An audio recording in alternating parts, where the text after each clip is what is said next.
Welcome to Stories My Mother Told Me.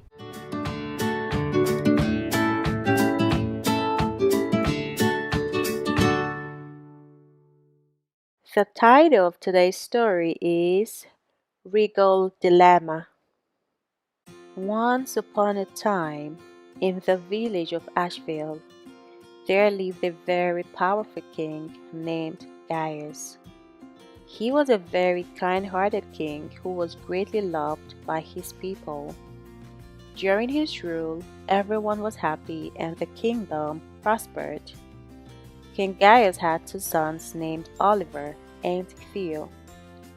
The brothers were known for their contrasting personalities. Oliver, the eldest, was carefree, took nothing serious. He was a delinquent teenager and he had a great love for music. He only had selfish pursuits and this worried the king. Theo, on the other hand, was practical and serious. He was greatly interested in the kingdom's well-being and asked his father so many questions about their history. One day, the king and queen spoke about their boys, and the queen also stated her concern about Oliver and his nonchalant attitude.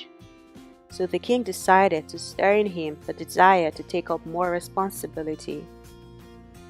So he called his sons and told them that he is sick and will be dying soon. Hence, he wants to crown his heir before he dies. Therefore, he wants both of them to embark on a difficult task, and whoever succeeds will be the next king. This did not sit well with Oliver, as he knew that the right to rule rightfully belongs to him, and there would absolutely be no need to compete with his younger brother. He told his father how unfair that is and clearly made known his displeasure about his father's proposal. Theo, on the other hand, also saw no valid reason why he should contend the throne with his brother. Even though he loved and is genuinely interested in the well-being of his people, he had never entertained any desire to rule or claim his brother's right. After the meeting, Oliver stormed out of the palace and went into the woods to play his musical instruments. While he was there, his father's brother, Eldrick, who heard the conversation, came up to him, pretending to be concerned about him, and he asked Olive, "Why is your countenance sad?" Olive reluctantly told him all his father had said and how he feels about that decision. His uncle listened attentively and asked, "Did your father, the king, really said all of that?" He assured him that indeed the king's decision is wrong and mustn't do his father's bidding. He further told him that he is already becoming a man, so he must learn to make his own decisions. He should also do whatever it takes to claim his birthright, even if it means going against his entire family. He also offered to help him deal with the situation. Then he made Olive promise to tell him every move his father makes henceforth. Olive felt better after listening to his uncle, and he felt a huge burden lifted off his shoulder, thinking that he had one person on his side at the very least. Eldrick and his older brother the king had been ruling side by side. While the king was known for his wisdom and benevolence, Eldrick was ambitious and craved power. As the years passed, his desire for the throne grew stronger, fueled by envy and resentment. Since his brother began ruling, he started making promises of power and wealth. He had been scheming ways to take over the throne. The first thing he did was try to steal the heart of some of the king's nobles and sow seeds of doubt, implying that the king was unfit to rule. But all attempts proved abortive as the people really loved their king. Next, he focused on infiltrating the minds of some of the cabinet members who had their own ambitions for power. he painted a picture of a stronger Ashbel, one that would thrive under his rule. He made several promises of wealth to them if they helped him become king. Slowly but surely, he cultivated a faction within the court. Eventually, he was able to steal some of their hearts. Now, after listening to the prince, he saw this as an opportunity to turn the royal family against each other and eventually become the king. As soon as he left the forest, he visited the cabinet members on the side and told them of the king's desire to set his sons on a contest to determine who the next king will be. He asked that they stop the king and insist on the constitution that clearly stated that the firstborn has the right to the throne. Oh, he knew that part of the constitution very well? Then why is he struggling relationship with his older brother? Well, that is how much greed and ambition can cloud good judgment. The men agreed to work with him, but then they asked him what would be his game plan. He said, "I have won the heart of the young prince and he trusts me completely. We all know how gullible and reckless he is. He will be able to do my bidding than his brother. So if I succeed in turning the whole family against each other, I have a chance of becoming king. But even if I don't succeed, I want to make him king and take charge eventually. I will be the next king." So, one of you need to raise this up during the next cabinet meeting and try as much as you can to win the heart of many to be on our side.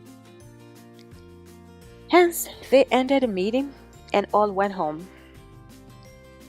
It is a custom for the king to meet with his court every other day, and today was such. After the meeting, he would ask if they have any matters of concern. Today, one of the men stood up to speak and mentioned that they heard of the king's intention to set up a competition and they would love to know if the rumors were true. The king was taken aback and he wondered within himself where that came from, as he only had that conversation with his family. He asked the man where he got that details, but the man said he'd rather keep his source anonymous. The king admitted that he had told his sons about his intentions, but nothing is casted on stone. But now that they've brought it up, he would tell them what his intentions are. He told them about the concerns he has about Oliver and how he is doing all within his power to prepare him for the weighty responsibilities that lay ahead of him. He also asked for their opinion on crowning who is fitting as the heir. Majority saw sense with the king's ideas and showed their support for crowning the best man. The conspirators, however, strongly opposed the proposal and reminded them of the constitution. After much deliberation, the voice of majority won. The next thing on the agenda will be the basis of the contest. The king said he will put all of that together and everyone will find out on the day of the competition. Eldrick and his evil advisors insisted on knowing every details of the competition. But the king stood his ground and re-emphasized that everyone will find out on the day, so that the game is fair to both princes. The meeting was adjourned and a date was fixed. After they left the king's chambers, he called his sons and asked them who mentioned to the members of the royal court about their discussion. They both denied knowing what he was talking about. He informed them that a date has been fixed for the contest. He encouraged them both, assuring them that he loves them equally and that he wants the best man to win. He kept the window open for questions and advised them to ask whatever questions they have. But at the same time, he kept his eyes watchful as he is suspecting infiltration. As the day of the competition draws near, Eldrick became more and more anxious. He was going around throwing money at the nobles and encouraging them to take his side and show their support to Oliver. To his surprise, many of them accepted his offer and pledged allegiance to him. Every single day, he looked for every opportunity to poison Oliver's heart against his brother and parents. And in order to succeed in helping him out, he asked him to steal valuables from the palace. After each theft, he asked for even more. Even though Oliver's heart kept nagging him about this, he was blinded by his aspiration to win his brother. His parents noticed that he has suddenly become a shadow of himself, and he is no longer visible in family gatherings.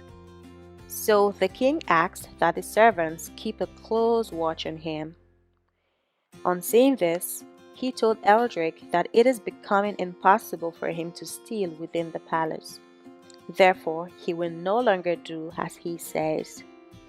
Eldrick threatened to withdraw his support and suggest other places where he can heist money. One of such places is the homes of the rich nobles, and he gave him a deadline to bring in the returns. Oliver went home feeling despondent, and he wished he never started all of this in the first place. On the one hand, he thought about opening up to his dad and confessing everything to him. On the other hand, the possibility of having his brother claim his birthright and getting on the bad side of his uncle is even more crucial to him. So he cried himself to bed and started scheming ways to succeed in the robbery. All this while, Theo wasn't really doing anything to prepare, as he wasn't eager to be the crown prince. Then a brilliant idea came to him. He said he would tell his brother all he knew about their history and give him all the support he needs. That fateful day, he called his brother to meet him up on the mountains to watch the sunset. Oliver saw this as an opportunity he's been waiting for, and he informed his uncle about his brother's proposal. His uncle Eldrick told him to seize this opportunity as it may never come again. He asked to push Theo down the cliff once they are on the peak of the mountains. Oliver was taken aback and asked his uncle in shock, "Am I going to kill my little brother? No, I can't do that. I love Theo. He's the best friend I've got. Yes, I want to be king, but not at the expense of my brother's life. I decline. I cannot do this." His uncle put on a bogus smile and said, "No, how can I ask you to kill your brother? I was just kidding. You aren't gonna kill your brother. You are just teaching him a lesson to make him stay away from the contest voluntarily." So here is a game plan. When you are both at the peak of the mountain, ask your brother to swear that he's gonna withdraw from the contest and run away from home on the said day. If he differs, then push him down the cliff. I will have my men stationed to catch him, so he wouldn't even hurt himself. I am certain that after that traumatic event, he will give it up for you, and you will reclaim your birthright. Remember, if you do otherwise, I have a record of all the mischief you've done recently. You will not only lose the contest, but will also end up in prison. Even though this doesn't sit so well with Oliver, he again displayed credulity and trusted his uncle blindly. Later that day, he went to the said location and waited for his brother to show up. Theo was with his father in the woods when he realized it was time to meet his brother. He told his father where they will be and at what time they were expected to be back at the palace. When he got to the mountains, he and Oliver sat under the shade, and he brought up the conversation he had in mind. But Oliver quickly interrupted and asked him to withdraw voluntarily from the competition.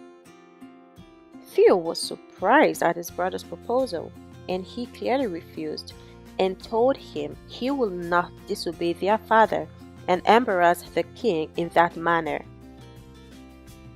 As they argued, Oliver pushed his brother down the cliff, and as soon as this happened, he froze in one position and couldn't believe what he had done.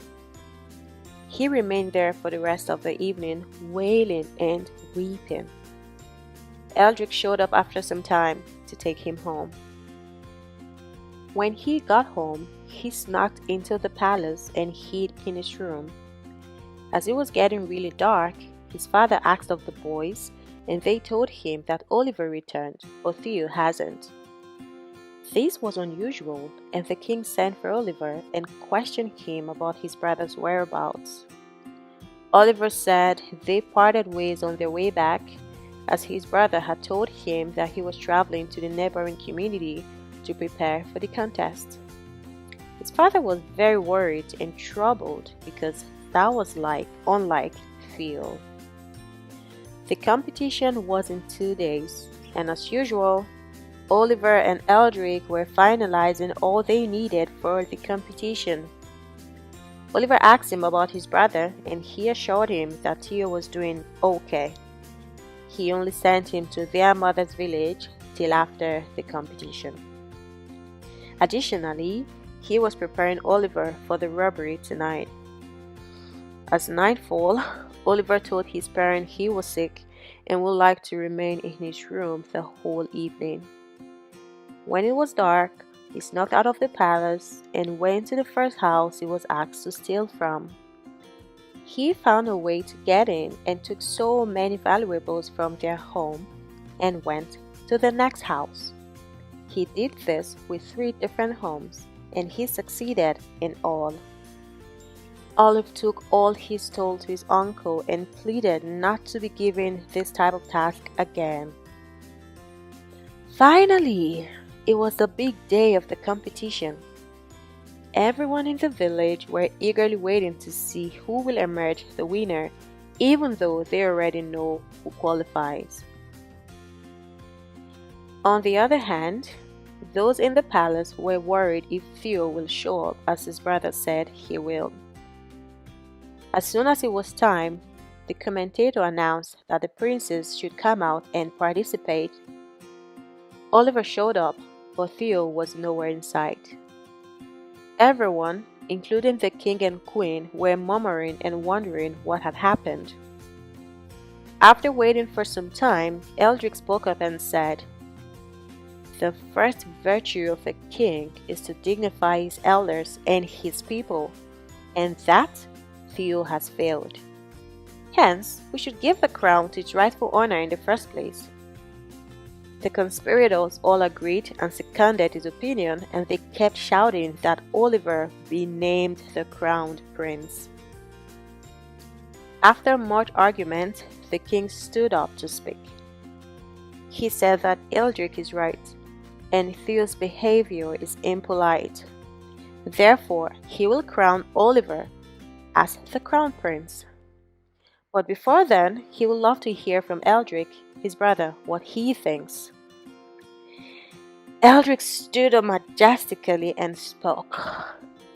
"First of all, we don't know anything about the disappearance of the other prince, so Oliver will be crowned. However, if there is one thing I stand for, it is honesty and virtue. I have every reason to believe that Prince Oliver is not a honest person, and he is not qualified to rule this great kingdom of Asheville. I have tried everything within my power to help him, but his father, the king, kept on covering up for his errors and has literally done everything within his power to shield him from his consequences. But because of how much I adore my people and do not want to misrepresent this great kingdom, I chose your trust over my family's name." The king may dismiss this as mere accusations as he has always done, but this time I have proofs to show you all on how beastly he is. Eldrick started crying as he showed the videos. The video showed how the brothers argued and Oliver pushed his brother down the cliff. The whole village was in uproar and great commotion ensued. Everyone was screaming that Oliver be killed. The others were crying and wishing Theo didn't have to die. Oliver, on the other hand, was dumbfounded and stupefied at the whole thing. He was wondering if all this was part of his uncle's intention to make him king. After the crowd calmed down, one of the cabin members said, "At this point, Oliver isn't qualified to rule the nation, and since Theo is already dead, Eldrick should be named the next ruler." Some of the villagers saw sense in it and gave their approval. Eldrick went on to say, "Since the first prince isn't qualified, and the second prince is dead, I am the next heir to the throne." Oliver was horrified to hear this, and in that very moment, all that had happened started playing in his head. He began to connect all the dots and eventually realized how he had brought down his family. He felt like disappearing at the thought that he was the puppet in his uncle's game, and his uncle has used him to actualize his ambitions. All of a sudden, he started feeling deep regret and he began losing breath. But the deed has been carried out, and all he can do at this point is feel regret. The king finally spoke up, undisturbed by these revelations. He called out for Theo to come out. At that very moment, Theo walked out to the crowd, unharmed. Everyone was shocked, and Oliver screamed for joy. "My brother! My brother is alive! My brother isn't dead!"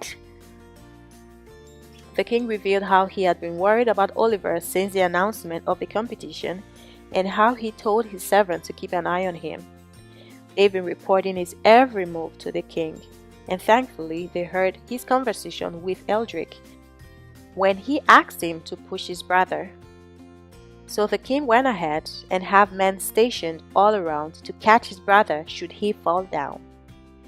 And Theo was brought back to the palace, unknown to Oliver.